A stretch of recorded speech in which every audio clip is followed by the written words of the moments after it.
A gente vai falar de pressão baixa versus pressão alta. Convidamos mais uma vez o cardiologista, Dr. João Vicente da Silveira. Bem-vindo. Prazer, Carol. Prazer é nosso, boa tarde. Esse assunto é interessante e importante porque normalmente a gente acaba dando mais atenção à pressão alta e poucas vezes a gente, enfim, fala um pouco a respeito ou mesmo fala dos sintomas de quem tem pressão baixa. E a gente está falando aí de coisas que não são o equilíbrio, então nenhuma das duas é boa, certo? Certo. Não só a alta, mas a pressão muito baixa também pode não ser legal. Sim, a pressão baixa, ela não é tão frequente, tão comum de trazer doenças. A pressão, quando ela fica no limite, que a gente fala a pressão baixa, no limite inferior a 90/60, isso é 9/6, ela pode trazer alguns sintomas, que é de tontura, palpitação, falta de ar, a pele fica úmida, fica com uma sonolência, até acha que é depressão. Mas isso não é tão frequente, ainda bem. Como no caso da pressão alta com outros sintomas. Sim. Vamos começar com a primeira perguntinha. Pressão alta, pressão baixa. Mandem as dúvidas, @VocêBonitaTV. Primeira pergunta na tela, olha lá. Com que frequência devemos medir a pressão? Pergunta básica, assim, né? E importantíssima. Fundamental. A pressão arterial, ela tem que ser medida desde sempre.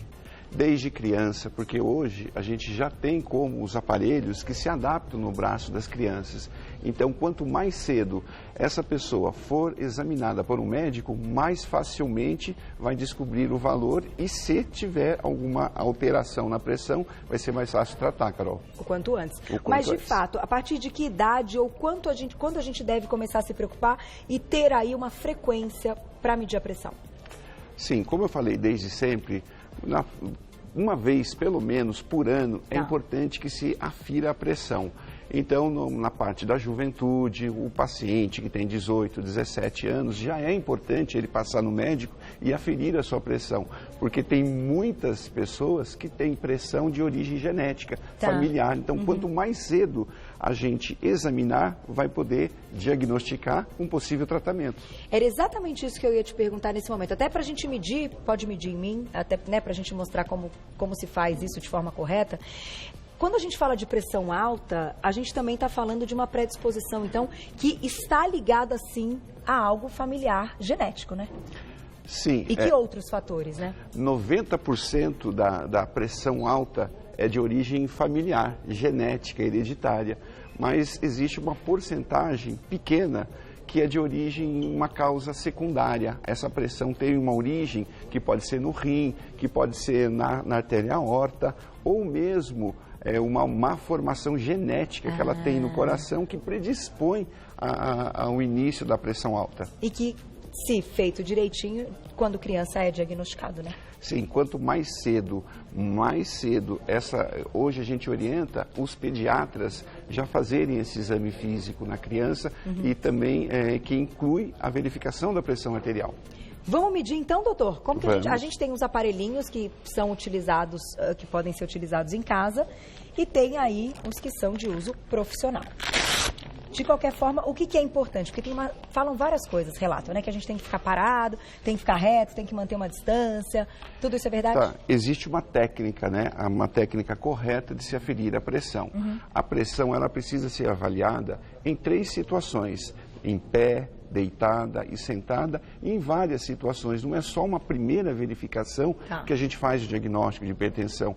É importante eu ver você uma vez, depois te ver na semana que vem ou em 10 dias após, mas é importante que seja em pé, deitado e sentado. Legal. É a técnica correta. Olha que interessante, eu não sabia disso.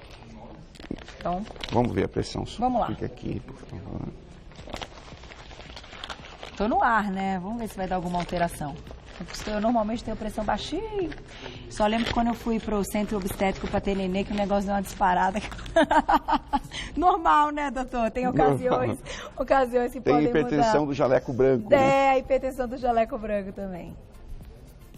Braço reto. Braço reto, isso. E no caso eu tô em pé, mas então sentado e deitado também é necessário. Olha lá. A Glaucia falou que a minha diretora falou que a adrenalina do ao vivo deve alterar. O batimento altera, porque agora eu tô com um reloginho que mede o batimento para ver isso. Vamos ver se a pressão altera. Olha lá.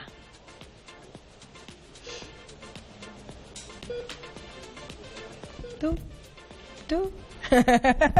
E aí, doutor? Preciso sair correndo pro hospital. A sua pressão, ela está incluída nos 50% da população mundial, que é normal. Deu 12 por 7 a sua pressão. Ai, que bom. Como é que a gente... Isso é uma pergunta que eu acho que vai aparecer nas nossas. Normalmente ela é até baixinha, ela é um 11 e coisa e tal. Mas eu acho que também tem o lance da adrenalina do ao vivo. Sim. O que é perigoso? Quando as pessoas olham os números, né, estão 12 por 7, aí de repente você vê 13 por 8. O perigo é, uma diminuição entre a relação dos dois números? Sim. Em novembro agora, nos Estados Unidos, a Sociedade Americana do Coração estipulou os novos valores de pressão. Tá. Isso é bem atual. Importante. Isso tem um mês. E os valores normais de pressão têm que ser menor que 12 por 8. Tá. Menor ou igual a 12 por 8 é o valor normal da pressão. Ultrapassando essas cifras, tanto na sistólica quanto a diastólica, né, que é 12 é a sistólica e 8, no caso, a diastólica. Tá. Valores superiores a isso já é pressão alta. Então, se a pessoa tiver 13 por 9, ela já é considerada uma paciente com pressão alta. E o que é considerado pressão baixa? Então, o valor da pressão baixa, a gente costuma classificar entre 90 por 60, isso é, 9 por 6. Tá. Esse é o valor que a pressão é baixa. Vamos colocar mais perguntinhas, então, na tela, daqui a pouquinho perguntinhas do público. Tá aí, eu estou normal, tá tudo bem a cara da Flavinha. Olha lá. Qual o limite, então, aceitável da hipotensão? Então, qual é aí, seria o máximo? Saiu também recentemente, o que é normal e o que já é considerado aí? Tá. O valor da hipotensão, ele não é tão importante. Por quê? Porque é muito comum, principalmente você, as mulheres costumam ter uma pressão mais baixa. As pessoas mais jovens costumam ter pressão mais baixa. E ela não é considerada uma doença. Tá. Ela só pode ser grave e nos preocupa quando tem sintomas, Carol. Aqueles sintomas que eu falei, tontura, palpitação, pele úmida, desânimo, fraqueza, até um certo grau de depressão. Aí sim a gente tem que... Aí é importante passar no médico e detectar se tem alguma coisa por trás, alguma patologia, geralmente endocrinológica, uma diabetes, um hipotireoidismo ou outras doenças endocrinológicas que levam que a pressão fique baixa. Que cai a pressão. Sim. Se isso começa a virar algo contínuo, né? Sim. Sintomas constantes. Outra coisa muito comum também é infecção.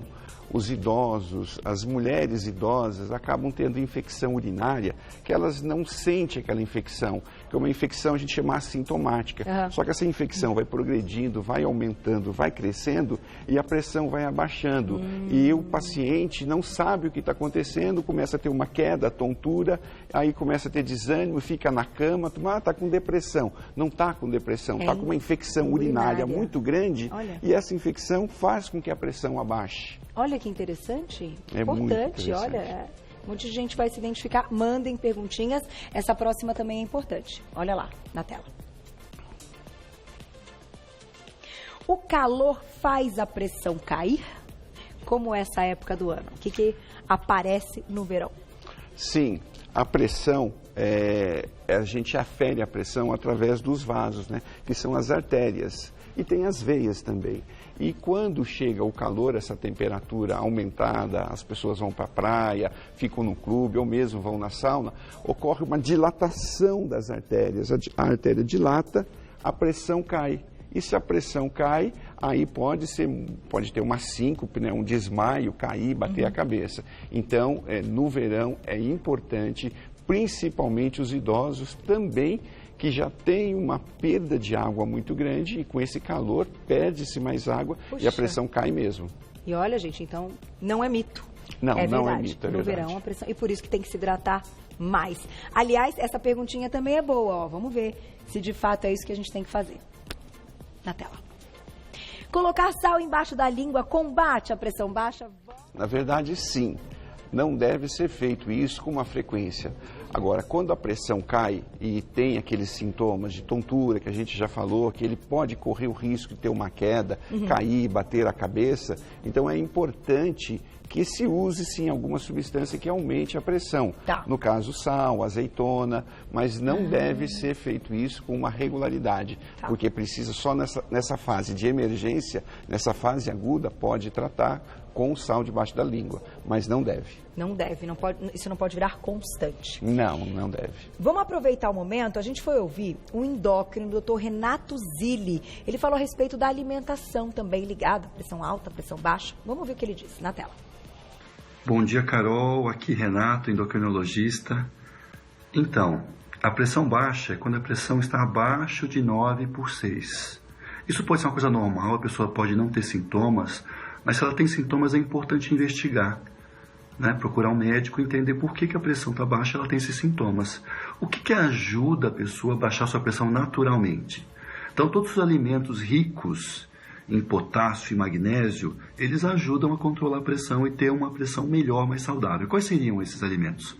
Então, a gente tem a banana, né? Nós temos a quinoa, o brócolis, o kiwi, o pêssego, são todos alimentos que, se consumidos, né? Ou seja, as legumes e as frutas, se consumidos com regularidade, eles ajudam no controle da pressão. Os integrais também são importantes, né? Porque quando a gente evita a gordura e o carboidrato simples, a gente ajuda a manter o peso, né? Que é uma coisa que pode aumentar a pressão em longo prazo, e também controla a saúde e controla a pressão.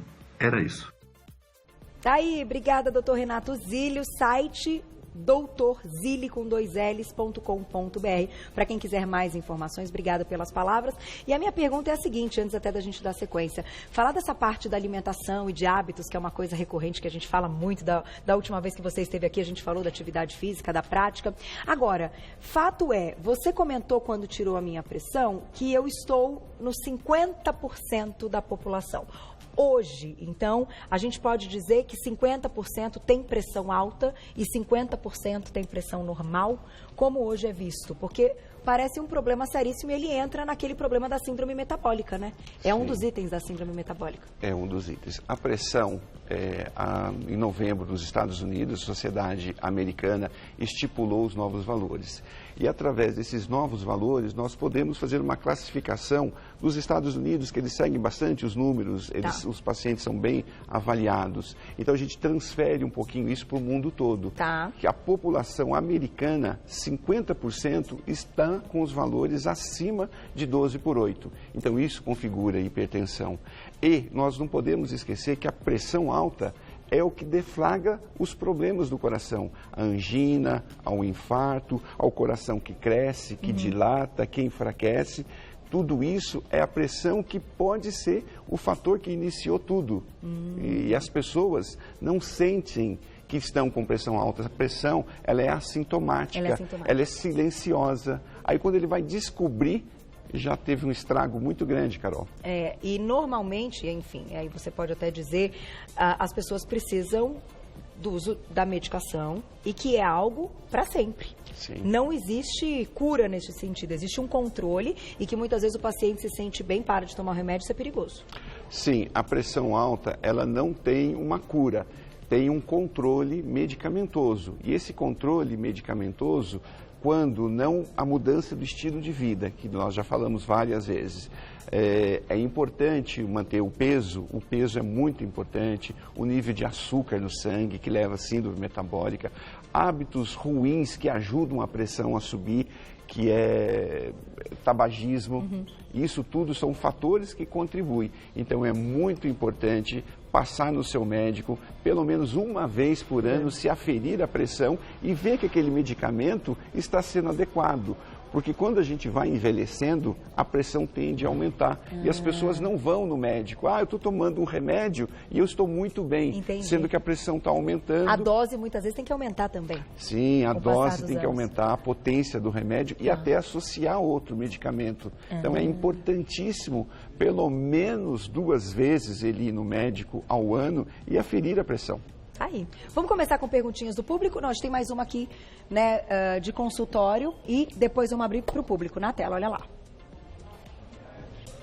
Quem tem pressão baixa pode tornar-se um hipertenso ao longo da vida? Então, a gente falou de alguns fatores de risco, pode estar ligada à parte genética, né, familiar, aí, hereditária, mas podem ter outros e ao longo da vida a pessoa pode desenvolver? Pode. Pode, porque a pressão, quando você é jovem, geralmente ela tende a ser normal, essa pressão. Tá. Mas com o decorrer dos anos, essa pressão pode subir. E essa pessoa pode adquirir hábitos, né? Aqueles hábitos que não são saudáveis, hábitos alimentares, falta de atividade... Também. Isso, sedentarismo, falta de atividade física. E conforme nós vamos envelhecendo, as artérias vão perdendo diâmetro. Ela vai ficando mais... ele vai diminuindo o seu diâmetro, aí a pressão tende a subir pelo envelhecimento das artérias. E isso é fisiológico, isso vai acontecer com todo mundo. Vai acontecer é o envelhecimento. Exatamente. Então, o ideal realmente é fazer uma vida inteira de prevenção e de cuidados, né? Sim, é muito importante porque, como eu citei, a pressão alta, ela não dá sintomas. Quando ela dá sintomas, pode ser até uma fase já de uma crise hipertensiva, um pré-AVC, o indivíduo está na iminência de ter um derrame. Puxa vida. Na tela, então, perguntinhas do público. Vamos lá. Escrevam pra gente no @VocêBonitaTV. Ana, muito obrigada. Estou grávida de 37 semanas. Um beijo, parabéns pra você, viu? Muita saúde. E nesses dias de calor, tenho sentido muita sonolência. O corpo mole e as pernas fracas. Esses são sintomas, então, de pressão alta, pressão baixa? O que acontece na gravidez? Então, na gravidez, dependendo da fase da gravidez, a pressão mesmo, nessa fase inicial, ela costuma abaixar. Por quê? Porque começa a ter o próprio feto começa a consumir bastante caloria, consumir bastante energia e costuma também absorver o líquido, né? Que a gente fala o líquido amniótico é nutrido, então a pressão tende a cair numa fase inicial. Então é comum que as grávidas, e devido ao crescimento do útero, comprime o que a gente chama a veia cava. A veia cava, e isso também pode fazer com que a pressão fique baixa. Entendi. Tá aí. E você sabe que é interessante quando a gente está falando nisso?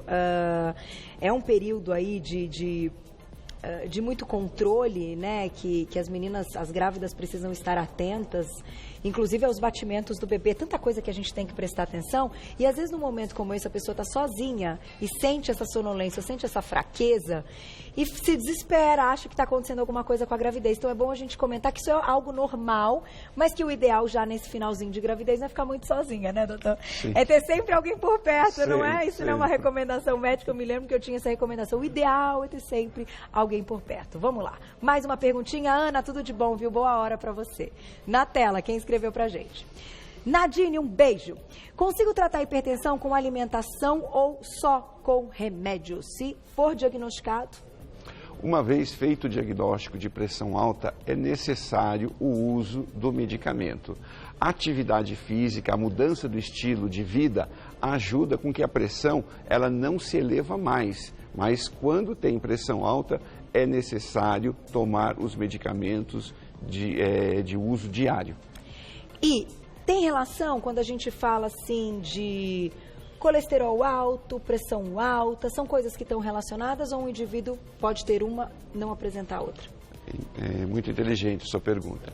Quando o colesterol fica alto no sangue, ele tende a entupir as artérias, ele tende a obstruir, como se fosse uma ferrugem que vai enferrujando os vasos. Ao enferrujar os vasos, diminui o diâmetro das artérias. Aí o sangue, para passar, tem que fazer mais força. E essa força para o sangue passar tem que ser impulsionada pelo coração. Então, aí advém as doenças que estão relacionadas com a pressão, colesterol, diabetes, que tudo isso se superajunta e leva a uma catástrofe para o coração. E que também para essa síndrome metabólica, né, que une tudo. Próxima perguntinha do público, vamos lá. Obrigada, Glaucia, um beijo. Tenho 42 anos e minha pressão fica 9/5 durante o dia, mas de noite cai para 8/4. Tenho taquicardia e suor. Isso é normal? É bem baixa, né? Então, o que ela está apresentando, possivelmente, é uma hipotensão, o que nós estamos falando aqui. A pressão cai e ela apresenta sintomas. É necessário que ela procure o médico dela, faça exames, colha esses exames todos que nós falamos, faça um eletrocardiograma, um ecocardiograma, um raio-x de tórax, para descobrir se tem algum outro fator que está contribuindo que essa pressão esteja baixando. Tá. Então, esse é o momento da hipotensão ser tratada. Quando ela apresenta sintomas. Quando ela apresenta sintomas. Tem que procurar um médico. Tem que procurar um médico. Tá aí. Então, recomendação médica. Procure seu médico. Vamos para mais uma perguntinha do público. Chegaram várias, hein? Juliana, um beijo, obrigada. A pressão baixa causa inchaço no corpo, nas pernas e nos pés. É mito ou verdade? Não é frequente isso acontecer. A pressão baixa, ela geralmente não tem esse tipo de sinais, a gente chama, né? De sinais e sintomas. Não é frequente isso, não é comum. O inchaço vai ser ligado a outra coisa. Outro tipo de patologia. É mais frequente ser em hipertensão do que hipotensão. Certo. Agora, tem uma coisa interessante que eu quero mostrar para vocês aqui na mesa, que no break a gente estava conversando. Eu, fiz aí o controle, você aferiu minha pressão logo que a gente começou a pauta, e você trouxe um outro aparelho, e que é importante a gente comentar, porque existem alguns aparelhos que são aí do uso em casa, que as pessoas podem ter para ter aí uma certa ideia. Mas eles não são 100% seguros, vamos dizer assim, fiéis ao resultado? O que a gente sabe, esse aqui é o aparelho que a gente chama digital. O aparelho digital, ele é muito usado no mundo todo, inclusive para pesquisa clínica. Tá. Ele é liberado, mas ele tem uma sensibilidade menor em relação a esse daqui, que esse que o médico usa, ele coloca o estetoscópio no ouvido e faz-se uma aferição muito mais fiel. Tá. Só que este aqui, o uso digital, é importante que todos tenham em casa para eventualmente ter um alerta. É a hora que ele coloca e ele viu que a pressão dele está alta, aí é importante, já teve a dica para procurar uma ajuda médica. Perfeito. Então, para ter um controle em casa, é algo que pode, enfim, manter pelo menos aquele paciente em alerta, caso ele veja algum número maior. Exatamente. Porque esse aqui é só de uso profissional mesmo, né, doutor? Sim, esse aqui tem que ser uma pessoa bem treinada, que estudou e sabe como fazer a técnica mais correta de se aferir a pressão. Aí, perguntinha. Então, quem estava com essa dúvida aí do aparelho, se é bacana ter o aparelho, É bom. É bom. Mas, então, viu que subiu, tem que procurar ajuda. Na tela, a próxima perguntinha, dá tempo de mais uma. Olha lá quem escreveu pra gente. Obrigada, Sandra. Um beijo. Pessoas obesas tendem a ter pressão alta? Tendem. É muito mais frequente e comum os hipertensos serem obesos. A obesidade é um dos fatores de risco que ajuda a pressão a se manifestar cada vez mais cedo. Quanto mais jovem ele é hipertenso, ele é obeso, mais cedo a pressão alta vai se manifestar nele. Puxa, então são coisas que estão aí juntas, linkadas. Linkadas. Dá tempo de mais uma, Gláucia, na tela, olha lá. Dá tempo, temos 1 minuto. Obrigada, Gláucia. Ah, não, essa acho que já foi. Aí, tenho 37 anos, pergunta da Índia, obrigada. E pressão baixa, quando tenho crises de enxaqueca, minha pressão sobe a 15/9. É perigoso, interessante falar de enxaqueca, né?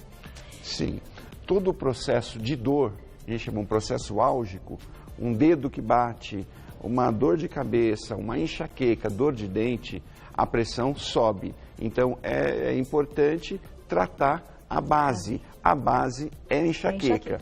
Tá aí. Doutor, vou te agradecer que a gente está encerrando e vou deixar um contato para o público, que é o e-mail joão.silveira@ual.com.br joão.silveira@ual.com.br. Muito obrigada mais uma vez. Carol. Até a próxima. Prazer.